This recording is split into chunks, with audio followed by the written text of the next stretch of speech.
So real quick, Father, I just want to know a little bit about to what Melkites are real quick. I think that's going to be very interesting for our audience. I think our audience is predominantly Roman Catholic, as is the way of things. So when we say Melkites, what maybe geographical region does that cover, and what does that entail for a church?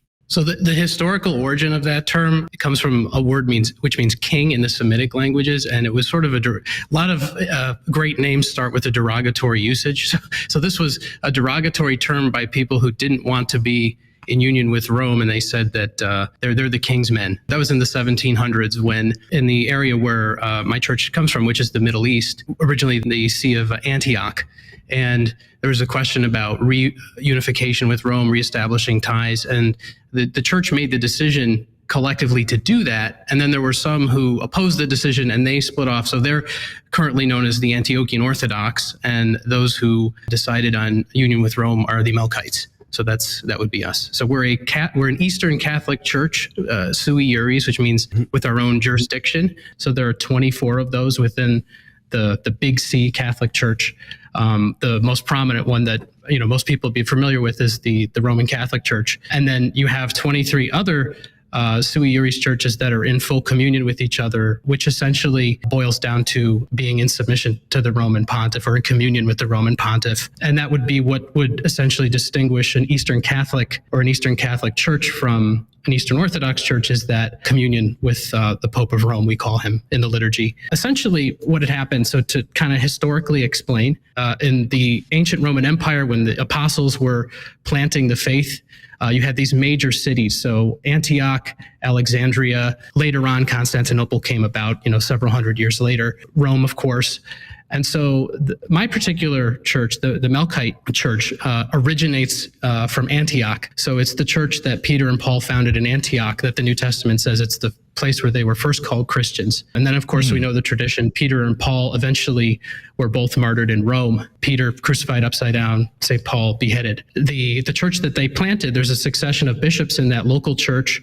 And so the lineage of the priests and bishops in the Melkite Catholic Church goes back to Peter and Paul. In fact, the successor in Antioch was St. Ignatius of Antioch, not St. Ignatius of Loyola. He's much later, 1500s. Right. This is St. Ignatius of Antioch, the early martyr. So there's an acculturation in these distinct places, but there is a universal faith that despite the distinct enculturations, we have the same Christ, the same ultimate grace that God gives to us. So there'll be a difference, ultimately, the way I would explain it, a difference in emphasis in some of the theology, but we're in full communion. There's an interchange. There's not, if a Roman Catholic were to come to my parish for divine liturgy, or an Eastern Catholic parish for divine liturgy, they could receive Holy Communion or the sacrament of penance. In the East and West, we both believe in the full divinity and full humanity of Jesus Christ, and what we call the hypostatic union, the incarnation of the Son of God, the second person of the Trinity, being fully human and fully divine. But what you'll find if you begin to take in the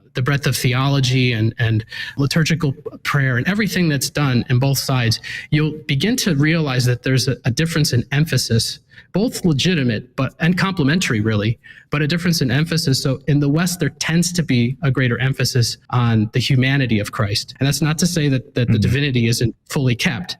And in the East, you'll have an emphasis more on the divinity and a Christology that will tend to emphasize that a bit more. If you keep that in mind, it ends up explaining many, many issues that otherwise might be confusing. And it ends up explaining the character of the prayer. And when you find differences where, why do we do this instead of that? So you have one faith that's enculturated in different ways, but part of one family that's in full communion. So that's how I would describe the Catholic Church as a whole, and the context for the Eastern Catholic churches, which particularly come from the Greek-speaking Eastern world. The faith is one, and the grace that Christ gives is one to his church. The Holy Spirit is one. And so it's one church, ultimately. We have the different churches in the sense of the New Testament, like the Church of Antioch or the Church but ultimately there's one church that Christ founds. That's important. And so when you're looking at theology versus East and West, In the West, you tend to have what theologians call cataphatic theology, and in the East, it tends to be more apophatic. And again, there's elements of both in both sides, but cataphatic means more of an attention to an analytic approach or detail, and you see that particularly strongly as the Western tradition develops. You see it in the scholastic tradition in the use of very clear distinctions and propositional theological formulations. In the East, apophatic theological approach tends to emphasize more of a mystical, almost a kind of unknowing, and yet there's strong theological content, particularly from the Greek, the Cappadocians, the Fathers.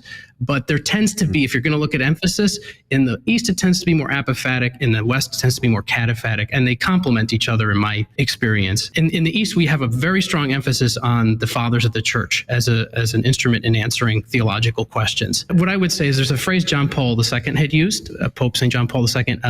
He had said that the Church has two lungs, it has to breathe with both lungs. And it's important to understand that's not just a euphemism, that's truly the case. In my experience, I've seen that where you have some issues arise, whether it's in the Eastern world or the Western world, it seems to me that the healing, the medicine to it tends to be what the other side emphasizes. In the West, when things go too far, you end up with heresies that look, in the Protestant world, you see it like the emphasis on, or the idea that of original sin being taken to the point of absolute depravity or total depravity of human nature, taking that too far. In the East, if you take the emphasis on ancestral sin, which is what the term we use for original sin, if you take that too far, you end up with an apocatastasis, which is the idea that, every being that God created is saved, even the fallen angels, which is, doctrinally not a tenable thing and not tenable in the New Testament, in the Fathers, or in the tradition as a whole. So just different points I think are important.